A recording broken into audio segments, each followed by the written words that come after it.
کسی گاؤں میں دو بہنیں رہا کرتی تھیں۔ ان کے والدین کو عرصہ ہوا وفات پا گئے تھے۔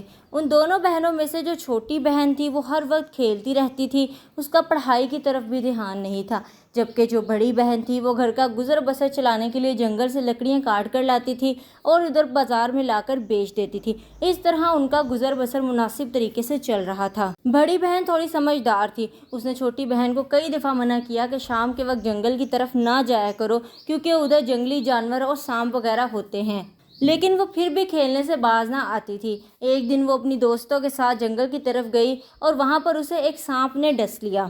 اس کی دوستوں نے بھاگ کر یہ اطلاع اس کی بڑی بہن کو دی، جس نے فٹافٹ گاؤں سے طبیب کو بلایا اور اپنی بہن کا چیک اپ کروایا۔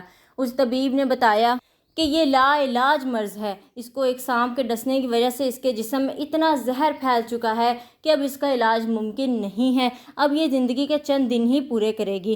چھوٹی بہن کی طبیعت بہت زیادہ دن بدن خراب ہوتی جا رہی تھی۔ بڑی بہن بہت فکر مند تھی کہ اب وہ کیسے گھر کا گزر بسر کرے، کیونکہ وہ اپنی چھوٹی بہن کی خدمت کرنے کی وجہ سے باہر جنگل میں بھی نہیں جا رہی تھی۔ چھوٹی بہن بستر پر لیٹے اپنی بیماری سے لڑ رہی تھی۔ اس کی کھڑکی سے ایک درخت نظر آیا کرتا تھا۔ ایک دن لیٹے لیٹے اس نے اپنی بڑی بہن کو کہا کہ آپی، آپ کو معلوم ہے کہ میری زندگی کے کتنے دن رہ گئے ہیں؟ بڑی بہن پریشان ہو گئی۔ اس نے کہا کہ ایسی بات نہ کرو، تمہاری تو زندگی بہت لمبی ہے۔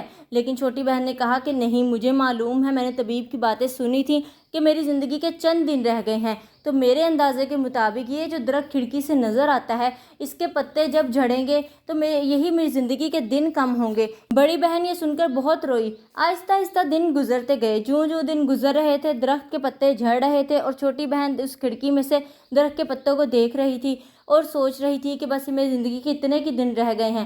ایسے کرتے کرتے کئی موسم بیت گئے۔ ایک آخری درخت کا پتا رہ گیا درخت کے اوپر۔ اب تو وہ چھوٹی بہن بہت پریشان تھی کہ بس یہ آخری پتا جس دن گرے گا اس دن میری زندگی کا آخری دن ہوگا۔ ایسے ہی 1.5 سال کا عرصہ گزر گیا اور وہ پتا نہ گرا۔ اس عرصے کے دوران میں وہ چھوٹی بہن جو تھی وہ کافی ریکور کر گئی، اب وہ اپنے پیروں پر چل سکتی تھی۔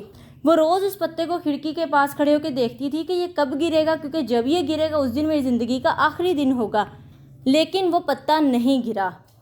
ایک دن اس نے فیصلہ کیا کہ وہ خود اس درخت کے پاس جا کے اس پتے کو دیکھے گی کہ آخر یہ کیوں نہیں گر رہا۔ جب وہ اس درخت کے پاس گئی اس نے دیکھا کہ وہ پتا جو تھا وہ پلاسٹک کا لگا ہوا تھا، جو اس کی بڑی بہن نے اس کو پر امید رکھنے کے لیے پلاسٹک کا پتا درخت کے ساتھ باندھ دیا تھا، اور وہ اس پتے کو دیکھ دیکھ کر پر امید رہی اپنی زندگی کی طرف سے اور ریکور کرتی گئی۔ آج وہ بالکل ٹھیک ٹھاک تھی اور اس نے اپنی بہن کو بتایا کہ اس پتے کی امید کی وجہ سے میں دوبارہ زندہ ہوئی ہوں۔ اس کی بہن نے کہا کہ مجھے پتا تھا کہ تم اس پتے کے گرنے کا انتظار کر رہی ہو، اور اگر میں یہ پلاسٹک کا پتا نہ باندھتی تو جیسے ہی پتے ختم ہونے تھے تم نے بھی اپنی سانسیں ختم کر لینی تھی۔ دوستو، اس چھوٹی سی کہانی کو آپ کو سنانے کا مقصد یہ ہے کہ ہم اپنے مائنڈ کے ذریعے، اپنی سوچ کے ذریعے اپنے معاملات کو، اپنی کامیابی کے راستے کو کیسے ہموار کر سکتے ہیں۔ اس کہانی کا مورل یہ ہے کہ ہوپ کتنی زیادہ ضروری ہے ہمیں اپنی فزیکل اور مینٹلی ریکور کرنے کے لیے۔